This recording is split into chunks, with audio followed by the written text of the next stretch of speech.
Good evening students, कैसे हो आप सभी। मैं आशा करता हूं कि आप सब अच्छे होंगे। आज की इस वीडियो में हम करने वाले हैं भौतिक विज्ञान के most important previous year question, जो कि पहले काफी एग्जाम में आ चुके हैं। यह है हमारी क्लास संख्या 5 है। इससे पहले मैंने आपको 4 क्लास करा दी है। अगर आपने वो 4 क्लास नहीं देखी है तो आप इस वीडियो के डिस्क्रिप्शन में जाके उन चारों क्लास के लिंक पे क्लिक करके आप वो चारों क्लास देख सकते हैं। तो आज की ये क्लास स्टार्ट करते हैं। क्वेश्चन नंबर 1, सूची 1 का सूची 2 से सुमेलन कीजिए, ठीक है, तथा सूची के नीचे दिए गए कूट की सहायता से सही उत्तर चुनिए। आपको इधर की साइड सूची 1 दी है और इधर की साइड आपको सूची 2 दी है ना। तो आपको क्या करना है, सूची 1 को सूची 2 से क्या करना है, सुमेलित करना है, मतलब उनका सुमेल करना है, मैचिंग करना है। और फिर आपको नीचे कूट दिया है, 4 कूट दिए हैं। इन 4 कूट में से आपको बताना है कि कौन सा कूट आपका सही है, मतलब कौन सा ऑप्शन आपका सही है। तो सबसे पहले हमें क्या करना है, सूची 1 का सूची 2 से मैच करना है। सूची 1 में दिया है ए, एनीमोमीटर। एनीमोमीटर से हम क्या करते हैं, वायु का वेग मेजर करते हैं, है ना। तो इसको 3 पे मिला देंगे। बी है हमारा सिस्मोग्राफ। सिस्मोग्राफ से हम क्या करते हैं, भूकंप को मेजर करते हैं। इसको 1 पे मिला देंगे। बैरोग्राफ, बैरोग्राफ से हम क्या करते हैं मेजर, बैरोग्राफ से करते हैं हम वायुमंडलीय दाब को मेजर। इसको 2 पे मिला देंगे। डी है हमारा हाइग्रोमीटर। हाइग्रोमीटर से हम क्या करते हैं, वायुमंडलीय आर्द्रता को मेजर करते हैं, ठीक है। अब हमारे मैचिंग हो गई है। अब देखते हैं हम ए का 3 है, तो ए का 3 देखते हैं कौन से ऑप्शन में है। ए ऑप्शन में ए का 1 है तो ये गलत हो जाएगा। बी ऑप्शन में देखते हैं ए का 4 है, ये भी गलत हो जाएगा। सी में देखते हैं ए का 4 है, ये भी गलत हो जाएगा। और जो हमारा डी ऑप्शन में इसमें दिया है ए का 3, तो ए का 3 है यहाँ पर, ठीक है। बी है हमारा, देखो बी का है 1, बी का 1, सी का 2, सी का 2, डी का 4, डी का 4। तो हमारा डी ऑप्शन राइट हो जाएगा। आपको इस प्रकार के क्वेश्चन इसी तरह से सोल्व करने हैं एग्जाम में, ठीक है। अगले क्वेश्चन पर चलते हैं। क्वेश्चन नंबर 2, ऑक्सेनोमीटर का प्रयोग करता है। ऑक्सेनोमीटर का प्रयोग करता है, 4 ऑप्शन है आपके पास। ए ऑप्शन है प्रकाश संश्लेषण की दर नापने में, बी ऑप्शन है वृद्धि दर नापने में, सी ऑप्शन है रसाकर्षण एट्रैक्शन की दर नापने में, और डी ऑप्शन है ऊर्जा ह्रास मतलब हानि की दर नापने में। तो इस क्वेश्चन का जो हमारा राइट आंसर हो जाएगा, बी ऑप्शन राइट हो जाएगा, वृद्धि दर नापने में। मतलब ऑक्सीनोमीटर का हम यूज कहां पर करते हैं, पौधे की वृद्धि दर नापने में। किसकी, पौधे की।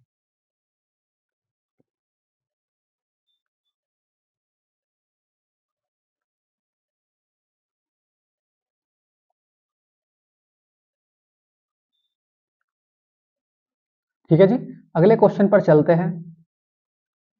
क्वेश्चन नंबर 3 है हमारा, निम्नलिखित युग्मों में से कौन सा एक सही सुमेलित नहीं है। क्वेश्चन क्या है, निम्नलिखित युग्मों में से कौन सा एक सही सुमेलित नहीं है, आपको बताना है। आपको ये 4 ऑप्शन दिए हैं। ए ऑप्शन है ओडोमीटर, वाहन के पहिए द्वारा तय की गई दूरी मापने का यंत्र, ठीक है। बी ऑप्शन है ओंडोमीटर, विद्युत चुंबकीय तरंगों की आवृत्ति मापने का यंत्र। सी ऑप्शन है ऑडियोमीटर, ध्वनि तीव्रता मापक यंत्र, ठीक है, मापक युक्ति मतलब यंत्र। डी है आपका एमीटर, विद्युत शक्ति मापक यंत्र। तो हमारा इस क्वेश्चन का जो राइट आंसर हो जाएगा वो डी ऑप्शन राइट हो जाएगा, एमीटर विद्युत शक्ति मापक यंत्र। क्योंकि जो एमीटर है इससे हम क्या करते हैं, मेजर विद्युत धारा,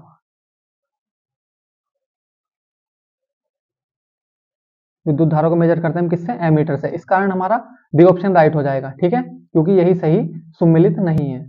अगले क्वेश्चन पर चलते हैं। क्वेश्चन नंबर 4 है हमारा, ध्वनि की तीव्रता को मापने वाला यंत्र है। आपको 4 ऑप्शन दिए हैं। ए ऑप्शन है क्रोनोमीटर, बी ऑप्शन है एनीमोमीटर, सी ऑप्शन है ऑडियोफोन, और डी ऑप्शन है आपका ऑडियोमीटर।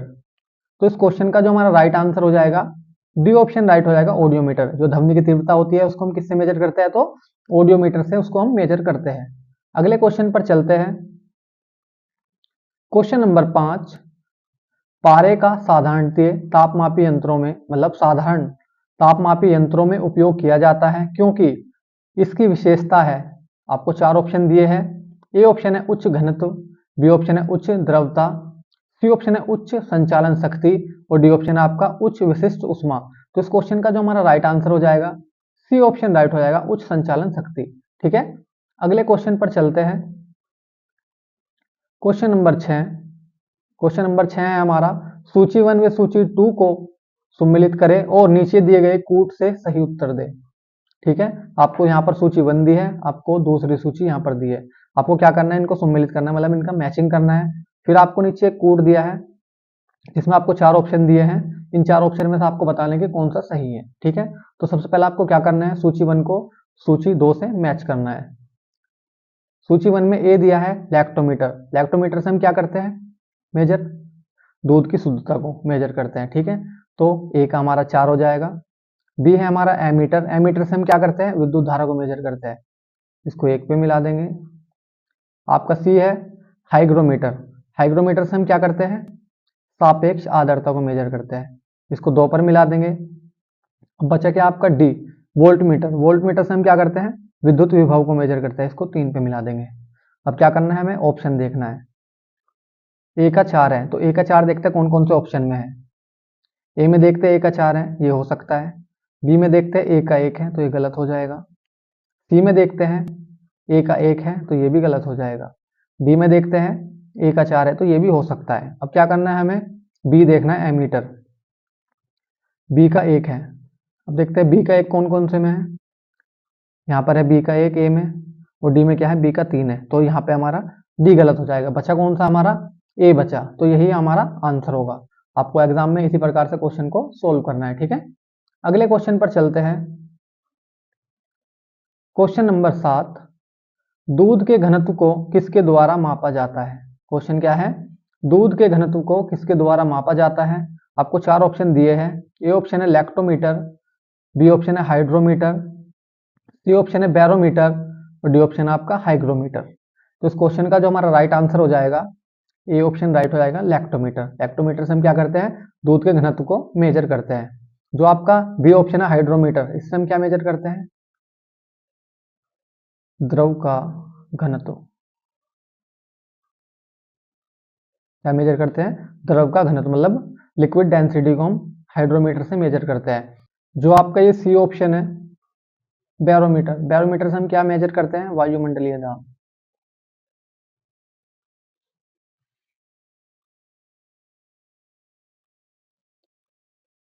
ठीक है, जो आपका डी ऑप्शन है हाइग्रोमीटर, इससे हम क्या मेजर करते हैं, सापेक्ष आर्द्रता।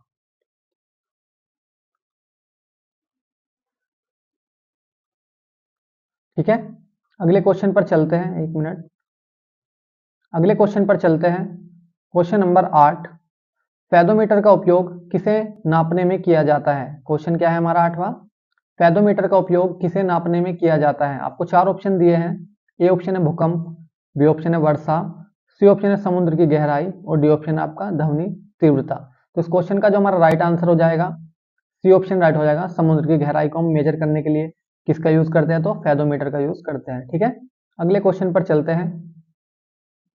क्वेश्चन नंबर 9, माइक्रोस्कोप का प्रयोग निम्नलिखित में से किसके अध्ययन करने में किया जाता है। 4 ऑप्शन आपको दिए हैं।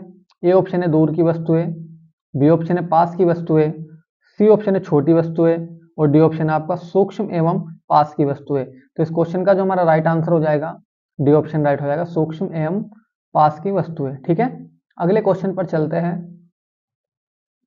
क्वेश्चन नंबर 10, 1 नैनोमीटर बराबर होता है। 4 ऑप्शन आपको दिए हैं। ए ऑप्शन है 10 टू द पावर -4 सेंटीमीटर के, बी ऑप्शन है 10 टू द पावर -7 सेंटीमीटर के, सी ऑप्शन है 10 टू द पावर -8 सेंटीमीटर के, और डी ऑप्शन है आपका 10 टू द पावर -9 सेंटीमीटर के। तो इस क्वेश्चन का जो हमारा राइट आंसर हो जाएगा, बी ऑप्शन राइट हो जाएगा, 10 टू द पावर -7 सेंटीमीटर के बराबर होता है क्या, 1 नैनोमीटर।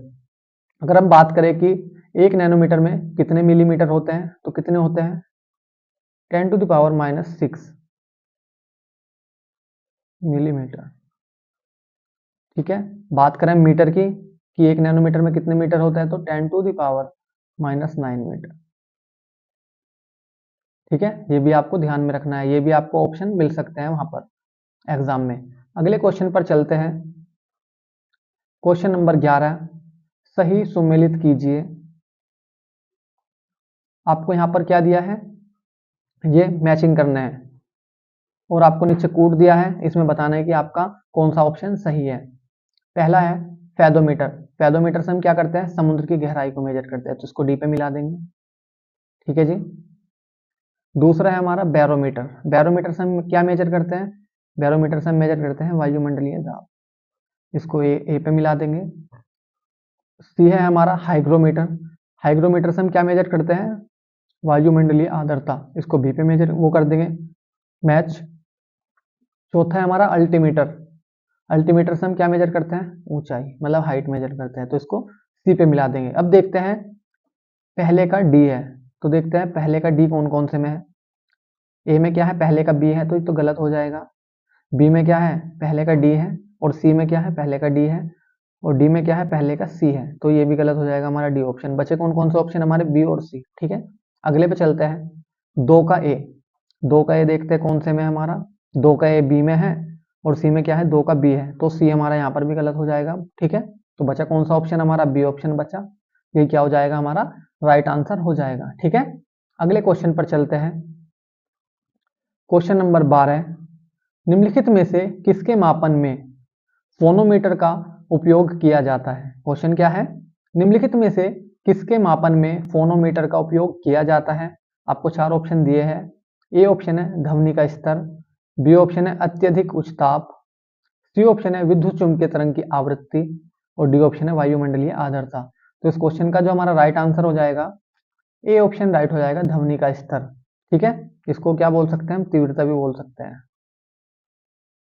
ठीक है, स्तर को, मतलब ध्वनि की तीव्रता या स्तर। ठीक है, तो हमारा ए ऑप्शन राइट हो जाएगा। अगले क्वेश्चन पर चलते हैं। क्वेश्चन नंबर 13, प्रकाश की तीव्रता मापने के लिए जिस उपकरण का उपयोग किया जाता है उसे कहते हैं। चार ऑप्शन आपको दिए हैं। ए ऑप्शन है एनीमोमीटर, बी ऑप्शन है calorimeter, C option lux meter, और डी ऑप्शन है आपका अल्टीमीटर। तो इस क्वेश्चन का जो हमारा राइट आंसर हो जाएगा आपका सी ऑप्शन राइट हो जाएगा, लक्स मीटर। लक्स मीटर से हम क्या मेजर करते हैं? प्रकाश की तीव्रता को मेजर करते हैं। ठीक है, जो आपका ये है एनीमोमीटर, इससे हम क्या मेजर करते हैं?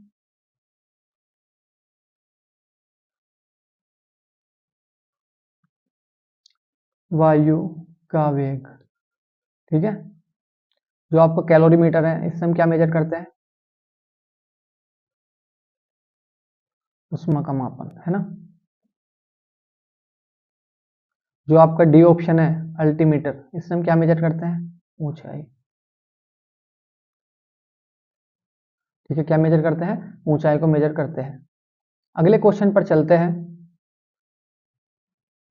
क्वेश्चन नंबर 14 है, सुनामी किसके द्वारा नहीं होती? क्वेश्चन क्या है? सुनामी किसके द्वारा नहीं होती? आपको चार ऑप्शन दिए हैं।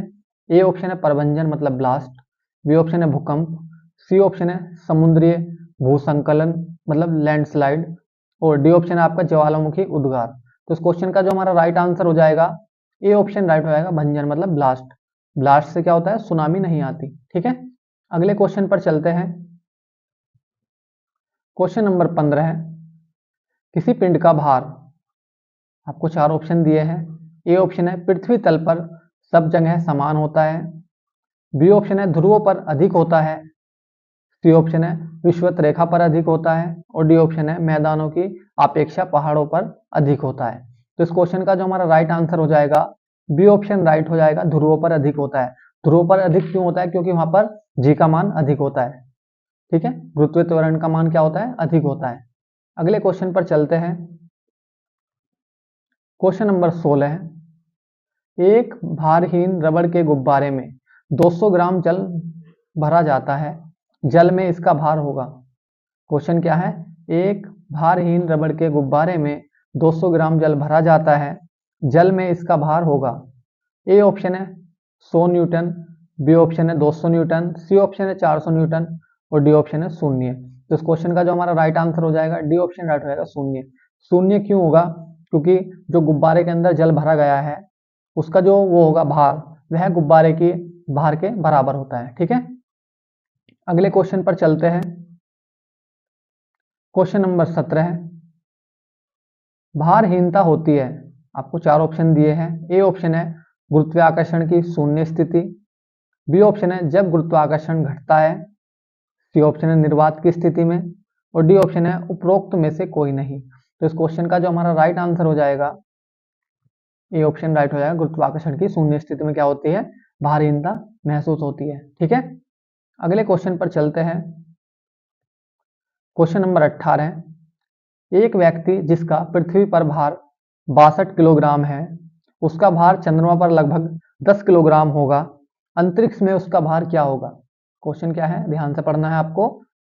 एक व्यक्ति जिसका पृथ्वी पर भार 62 किलोग्राम है, उसका भार चंद्रमा पर लगभग 10 किलोग्राम होगा, अंतरिक्ष में उसका भार क्या होगा? हमें अंतरिक्ष में बताना है कि उसका भार क्या होगा। आपको 4 ऑप्शन दिए हैं। ए ऑप्शन है 0, बी ऑप्शन है 35 किलोग्राम, सी ऑप्शन है 54 किलोग्राम और डी ऑप्शन आपका 70 किलोग्राम। तो इस क्वेश्चन का जो हमारा राइट आंसर हो जाएगा, ए ऑप्शन राइट हो जाएगा 0। 0 क्यों होगा? क्योंकि भार क्या होता है हमारा, भार बराबर mg। ठीक है, m कितना है हमारा, 62 किलो ले लेते हैं। ठीक है, इनटू जो आपका अंतरिक्ष है, अंतरिक्ष में g का मान कितना होता है, 0 होता है। कितना होता है, 0 होता है। अगर हम 62 की 0 से मल्टीप्लाई करेंगे तो कितना आ जाएगा, 0 आ जाएगा, मतलब 0 आ जाएगा। तो इस कारण हमारा क्या हो जाएगा, ए ऑप्शन राइट हो जाएगा। ठीक है, अगले क्वेश्चन पर चलते हैं। क्वेश्चन नंबर 19, जब किसी पिंड को चंद्रमा से पृथ्वी पर स्थानांतरित किया जाता है, मतलब ट्रांसफर किया जाता है, तो आपको 4 ऑप्शन दिए हैं। ए ऑप्शन है पृथ्वी पर उसका भार घट जाता है और मात्रा बढ़ जाती है। ठीक है, मात्रा मतलब क्या होता है, द्रव्यमान। ठीक है, बी ऑप्शन है पृथ्वी पर उसका भार बढ़ जाता है तथा मात्रा घट जाती है। सी ऑप्शन है पृथ्वी पर उसका भार तथा मात्रा अपरिवर्तित रहती है। और डी ऑप्शन है पृथ्वी पर उसका भार बढ़ जाता है तथा मात्रा अपरिवर्तित रहती है। मात्रा मतलब द्रव्यमान। ठीक है, तो इस क्वेश्चन का जो हमारा राइट आंसर हो जाएगा, डी ऑप्शन राइट हो जाएगा। पृथ्वी पर उसका भार बढ़ जाता है तथा मात्रा अपरिवर्तित रहती है। पृथ्वी पर भार क्यों बढ़ जाता है? क्योंकि पृथ्वी पर जी का मान बढ़ जाता है। ठीक है, गुरुत्वीय बल बढ़ जाता है। अगले क्वेश्चन पर चलते हैं। क्वेश्चन नंबर 20, लोहे की एक गेंद जिसका पृथ्वी पर भार 10 किलोग्राम है का अंतरिक्ष में भार क्या होगा? मतलब एक गेंद है जिसका पृथ्वी पर जो वजन है वो कितना है, 10 किलोग्राम है, तो अंतरिक्ष में उसका भार कितना होगा आपको बताना है। आपको 4 ऑप्शन दिए हैं। ए ऑप्शन है 10 किलोग्राम से कम, बी ऑप्शन है 10 किलोग्राम से अधिक, सी ऑप्शन है ठीक 10 किलोग्राम और डी ऑप्शन है 0 किलोग्राम। तो इस क्वेश्चन का जो हमारा राइट आंसर हो जाएगा, डी ऑप्शन राइट हो जाएगा 0 किलोग्राम। क्योंकि भार क्या होता है हमारा, भार बराबर mg। ठीक है, m कितना हो जाएगा हमारा, 10 हो जाएगा, इनटू अंतरिक्ष में जो g का मान है वो कितना होता है, 0। कितना होता है, 0 होता है। तो अगर हम 10 की मल्टीप्लाई 0 से करेंगे तो कितना आएगा, 0 ही आएगा। इस कारण हमारा डी ऑप्शन राइट हो जाएगा 0 किलोग्राम। मैं आशा करता हूँ कि आपको ये 20 के 20 क्वेश्चन अच्छे से समझ में आए होंगे और मेरी वीडियो अच्छी लगी होगी। अगर आपको ये 20 के 20 क्वेश्चन अच्छे से समझ में आए हैं और मेरी वीडियो अच्छी लगी है तो आप मेरी वीडियो को लाइक कर सकते हैं और हमारे चैनल को सब्सक्राइब कर सकते हैं, जिससे कि आपको नई वीडियो का नोटिफिकेशन तुरंत मिल सके। अगर आपको किसी भी क्वेश्चन में कोई भी डाउट है तो आप मुझे कमेंट कर सकते हैं, मैं आपके कमेंट का जवाब जरूर दूंगा। आज की वीडियो में इतना ही, मिलते हैं अगली वीडियो में। धन्यवाद।